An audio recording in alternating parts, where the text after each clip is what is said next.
Indian പാരമ്പര്യ ചികിത്സാ രീതികൾ ലോകത്തിന് മുന്നിൽ അവതരിപ്പിക്കുന്ന അന്താരാഷ്ട്ര ആയുഷ് സമ്മേളനം അടുത്ത മാസം പകുതിയോടെ ദുബായിൽ നടക്കും. വേൾഡ് ട്രേഡ് സെന്ററിൽ നടക്കുന്ന സമ്മേളനത്തിൽ 35 രാജ്യങ്ങളിൽ നിന്നുള്ള പ്രതിനിധികളാണ് പങ്കെടുക്കുക. ഇന്ത്യയുടെ പരമ്പരാഗത ചികിത്സാ രീതികൾക്കുള്ള ആഗോള വിപണി ശക്തമാക്കാൻ സമ്മേളനം സഹായിക്കുമെന്ന് കോൺസുൽ ജനറൽ സതീഷ് കുമാർ ശിവൻ പറഞ്ഞു.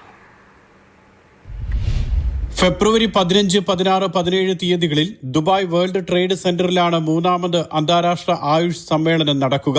ആയുർവേദം, യോഗ, നാച്ചുറോപ്പതി, സിദ്ധ, യുനാനി, ഹോമിയോപ്പതി തുടങ്ങിയ മേഖലകളിലെ പ്രമുഖർ 3 ദിവസത്തെ സമ്മേളനത്തിൽ പങ്കെടുക്കും. മാനസിക ശാരീരിക ആരോഗ്യ രംഗത്ത് ആയുഷ് നൽകിയ സംഭാവനകൾ ലോകത്തിനു മുന്നിൽ അവതരിപ്പിക്കുന്നതാകും സമ്മേളനം.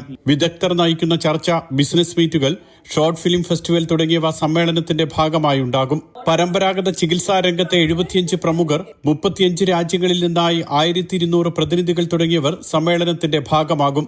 ഈ മേഖലയിലുള്ളവർക്ക് ആഗോള വിപണി സാധ്യത കൂടി മനസ്സിലാക്കാൻ സമ്മേളനം സഹായിക്കും. This is a very important next step in our efforts to spread the awareness globally about the strengths of Indian traditional medicine. This is in line with the government of India's efforts to bring into public mind space the benefits of holistic health. Science India forum, Ayush മന്ത്രാലയം, ദുബായിലെ Indian consulate എന്നിവ ചേർന്നാണ് സമ്മേളനം സംഘടിപ്പിക്കുന്നത്.